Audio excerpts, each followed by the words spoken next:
everyone, I am Rebecca from ChemKnits and I love to dye yarn. This really shouldn't be a surprise. We are over 350 episodes into the Dyepot weekly series that I started to help chronicle my journey moving on from using primarily food safe dyes into commercial dyes of various types. Through these years, my skills have grown and my collection of tools, equipment, and dyes has grown a lot as well. Ultimately, to dye yarn with acid dyes, you need a wool-based yarn, you need your dyes, you need some kind of acid. I use vinegar a lot, but a lot of dyers will use citric acid. And then you need heat. So while you could come up with unlimited ways to combine these elements to create your colorways and your own spin on yarn, I find myself reaching for the same equipment for the same type of techniques over and over. Which isn't a bad thing because I use the tools and equipment I think will best achieve the effect that I want on yarn. But even though that might be my preference, that's not the only way to do a technique. And so today I'm going to mix things up a little bit. But first, I want to give a huge shout out and thank you to today's lab partner, Kim Rowe.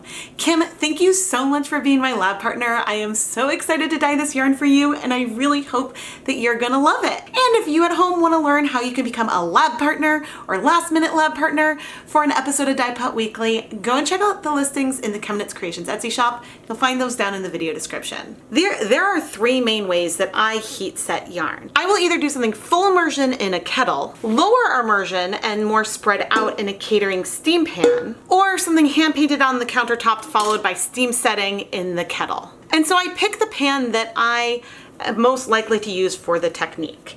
For example, with speckling, I am more likely to do it either low immersion here in the steam pan or on the countertop followed by steaming. But that doesn't mean you can't speckle in a kettle. You can. You will have the yarn a little bit more bunched up, but that's not necessarily a bad thing because sometimes, as I've shown, I like to speckle yarn when it's already twisted up.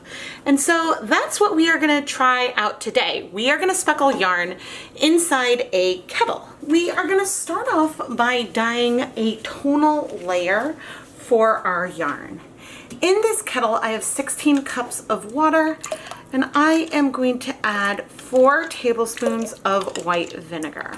This is my 8-quart stainless steel pot. I also have a 12-quart pot, which I will use probably for the speckling because it gives me a little bit more surface area. I am now gonna measure out 25 milliliters of my 1% stock solution of Dharma Cabernet Acid Dye to give us a medium to pastel colored base. This won't be that pastel, but it'll be a nice starting color. We are going to do this first layer on 300 grams of yarn. The yarn I have here pre-soaking is Knit Picks Stroll fingering weight yarn. The yarn is 75% superwash merino, 25% nylon. I'm going to rinse out my graduated cylinder and actually use this because it's what I have on hand to stir up the pot. I'm setting things up cold just so we can get a little bit more coverage on the yarn, but I'm not worrying about getting perfectly even coverage. It being pretty tonal would be a plus. Now this step I'm doing right now is one that I would do in a kettle to begin with. I like doing a tonal layer in a kettle more than a steam pan. I find it just a little bit easier to manage, even if things are fairly crowded. All right, and now I am going to take this over to the stove and start heating things up. Well, I did say it wouldn't be that pastel. It'll take a little while for things to heat up. And since we will be dyeing another layer, we don't need this to heat for a full 30 to 45 minutes. We just need to heat it long enough so it absorbs as much of the color as we want for our next step. But I probably will go ahead, since it does need to heat up, and wait about 30 minutes before we check back in. So why should I speckle in a kettle instead of a catering steam pan? Maybe that's not the way I would recommend doing it. However, you should always do the best with the equipment that you have. And if you want to do immersion speckles, but you don't have a catering steam pan, then this is going to be a good way to do that. And I do like to mix up the techniques and try new things, because sometimes I might revisit something I tried a long time ago and decided I didn't like, and then decide that I like it a lot, and therefore want to do that more. So that's another reason to just give something a try again. I know I'm not going to be able to fit all 300 grams in the kettle at the same time to speckle. There's just not enough space in there, but I could potentially do 2. I may just stick with 1, but I think I could do 2. Overall, if you want to create a speckled colorway and you don't have a large pan, I do recommend doing a countertop technique followed by steam setting in a steamer basket. I think it'll be easier to get colorways that are more similar to one another versus doing them immersion one at a time in a pan. Plus, time-wise, it's a little bit more efficient. However, with hand-dyed yarn, there's going to be differences skein to skein anyway, so that is something else to consider. Ultimately, everything does come down to preference. You may love to do things the same way as me, or you may not like my preferred way of doing things, and that is completely okay. What I do know for sure is that we are going to end up with some really beautiful yarn here today. It's been a little over 20 minutes, and I have checked in on the yarn a couple of times. Let's see, we've got a gorgeous, gorgeous tonal. Cabernet is a really lovely color, but you can see we only had a 1/4 gram of dye because we used 25 milliliters of a 1% stock, and we got a lot of color in here. There's a hint of some color left in the dye bath, which I'm not going to worry about, and we will use some of this yarn for our next speckling stage, but I am going to let the yarn cool just a little bit so I can more easily handle it. The yarn isn't cool, but it is cooler, and so I can handle it. Now, I could arrange this in the pot in many different ways. We could arrange it in like a circle and speckle onto it like that. Conceivably, we could do 200 grams of yarn in here, especially if you only wanted speckles on a small area. If I just wanted a little bit of speckles on here, it wouldn't be hard to layer the area you want to speckle and spread it out like so. It's going to be a little bit harder to see because my hands might be in the way, but I think the way I want to do this today is first I'm going to move the zip tie down a little bit, but I'm going to twist the yarn and we'll see how much of it I'll be able to fit in here. Actually, okay, twist it up. I'm definitely going to be able to fit 2 skeins. So I'm going to come over here and twist a second skein, and the third I just might leave as is, as a tonal, but just for comparison in the end. But here we have them a little bit twisted in here. When I come in and apply the dye, even if I'm a little bit heavy-handed, because the yarn is twisted, it'll be a bit more spread out. So what we will do is add some water, heat things up, apply the dye, let that sit a little bit, and then we will probably remove the yarn, retwist it, and arrange it back in the pan using my tongs. I'm coming back over with our previous dye bath to add some liquid in here. We need the liquid here because we don't want the yarn to burn. And we want our yarn to be at the surface. So I probably could use a tiny bit less water, but I think that this should work well. Our yarn is very much at the surface here in the pot. So when I apply the powder onto it, we should be able to get good coverage, and the dye will come into contact with the yarn first, so we won't see a lot of color spread. But anyway, I'm going to turn on the heat onto medium, and things are pretty warm still. So in a minute or two, we should be ready to go. I am going to go put on my deluxe rubber respirator, safety glasses, and gloves since I am dealing with dry dye powder. The black dye I am going to use today is some Dharma True Black Acid Dye mixed with citric acid powder. I mixed this a while ago using 1 teaspoon of citric acid and then mixed in a portion of the black dye. But again, don't forget whenever you're dealing with dry dye powder to wear your respirator mask and safety glasses. I am going to reduce the heat to low so it isn't that steamy. I did originally consider speckling in 2 colors using both a bright pink and black, but the color ended up deep enough that I decided to just stick with the black. So I took a large pinch of dye in my fingertips, a really large pinch, and then I'm not releasing it right away. What I'm doing is like you would sprinkle salt on something. I'm rubbing my fingers together to distribute it onto the fiber. And I'm going pretty heavy, I would say. We've got a lot of speckles on there, but it won't be as heavy on the finished yarn just because we have limited yarn available at the moment. So there you go. You can see our subtle dark speckles here in the pan. I've turned up the heat a little bit and I'm going to go ahead and grab the lid. I don't often use a lid while speckling, but I figured it won't hurt here. Anyway, now I think I'm going to wait about 10 minutes and then we'll come back and move the yarn around to potentially dye it again. As for our undyed colorway, I just popped it back in the original dye bath, which you can see is still steamy, and I'm just going to leave it in there to cool so it has a bit more heat. All right, I am now going to steam up the lens because things are nice and steamy in here, and so that'll dissipate in a moment. But we have stunning, stunning speckles here. I am now going to briefly remove the yarn because I want to be able to retwist it.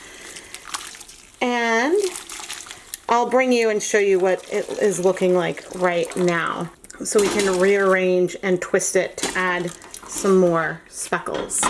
But yeah, we'll go to where it's less steamy, but they are good.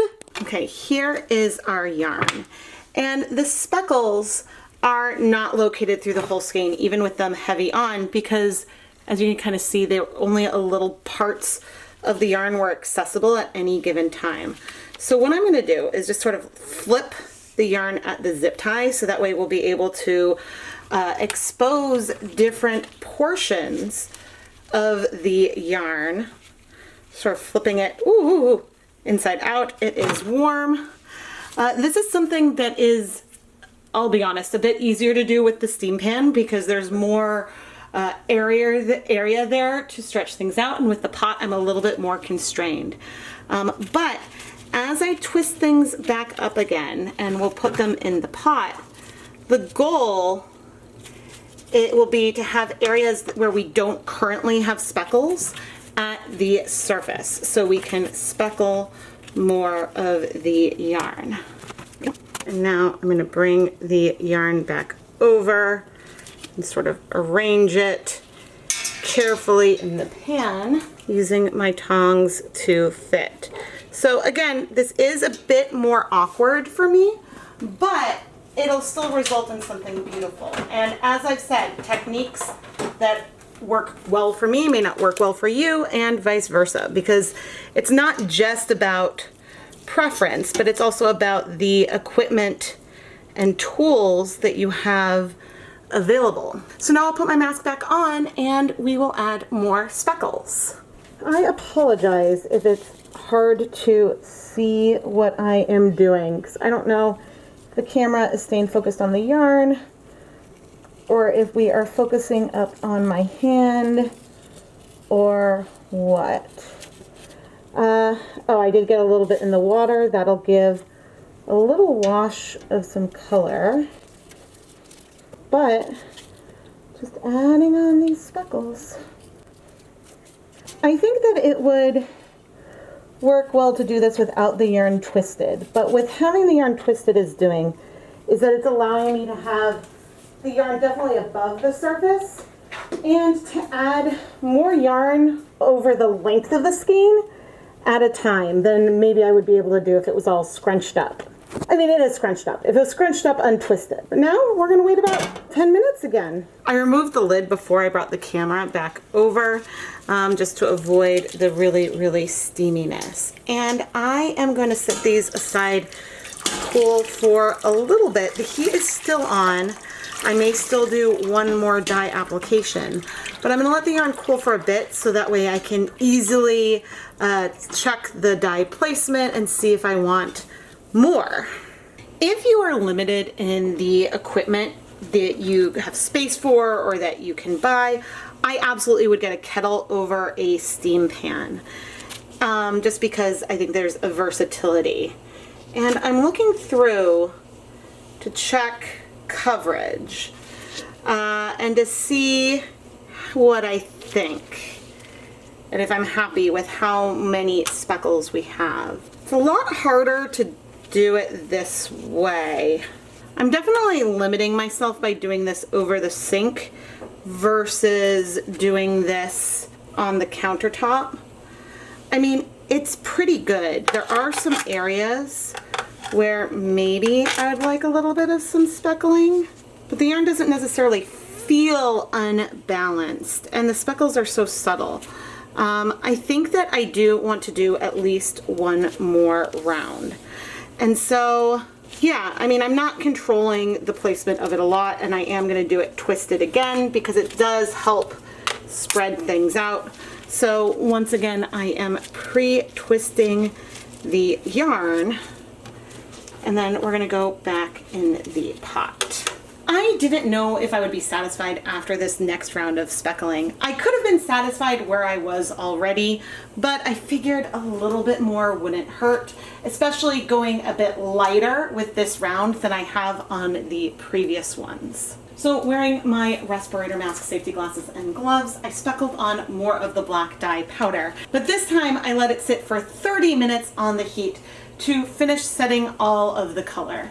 With the amount of water in the pan and the lid on, this really is both immersion and a steamer basket, so I'm confident that the colors will be really well set. Here is the yarn, and one thing I'm very excited to see is how much of a subtle color difference there is between the tonal and then the ones we speckled. Which the speckles are like extremely subtle, but I do think that there might be like a subtle hue difference between them, which is pretty cool if you think about it.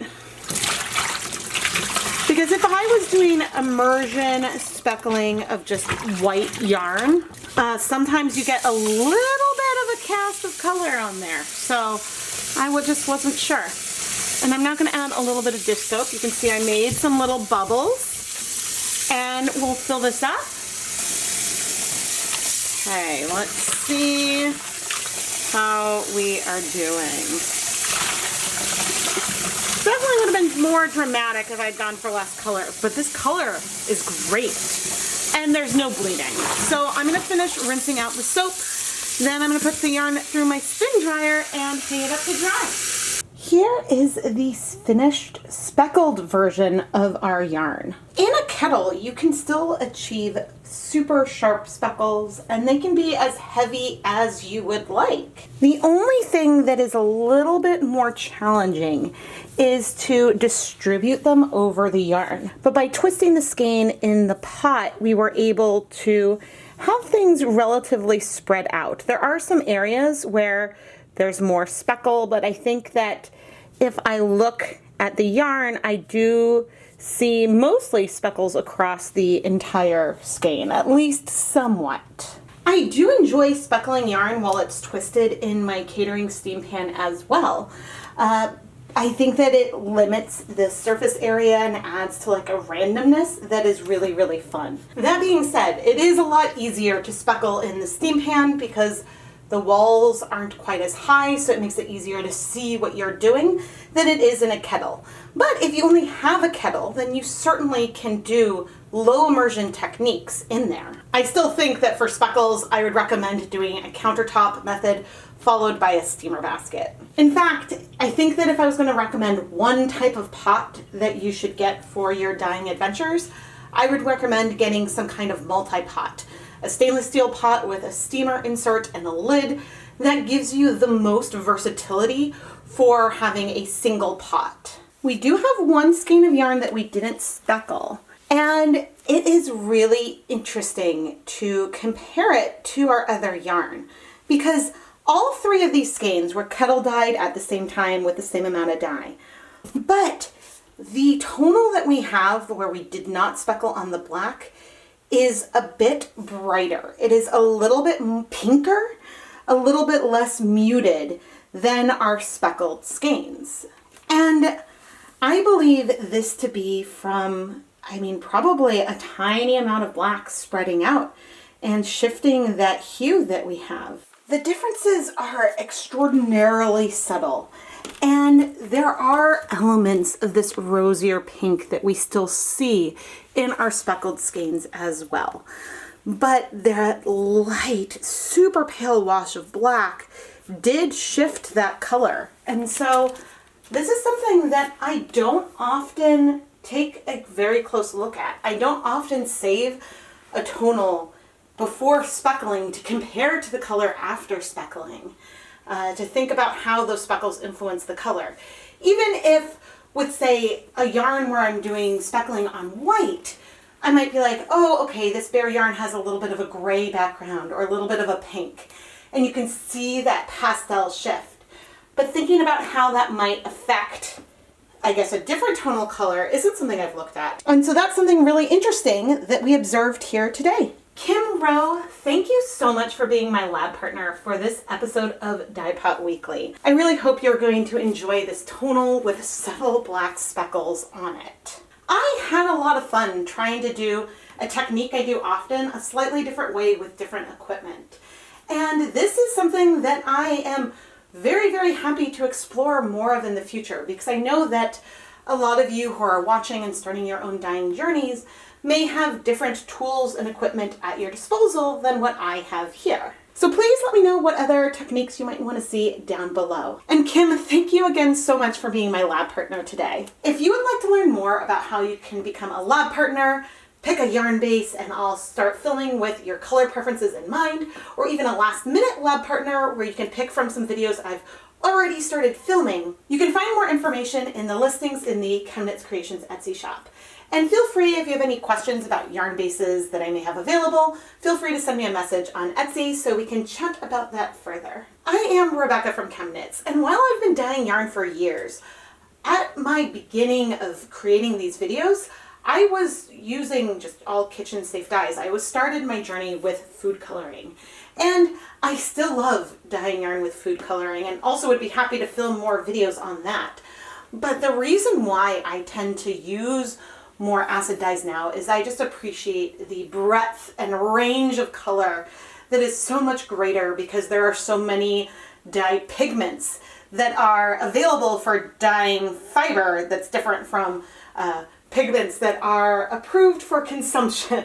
But I also feel that with any craft or art form, it's useful to try out a lot of different techniques and a lot of different materials to figure out what you enjoy the most. And I enjoy trying new things and experimenting with different techniques. But you may find that you like some techniques more than others, and the only way to really figure that out is by playing around with different skills. Because sometimes I revisit something I hadn't done in a while and I like it better than what I've been doing. Other times it reaffirms that the way I've been doing things is maybe the way I prefer to do it. And that's okay as well. So anyway, I hope that we all learned something here today. Thank you so much for watching.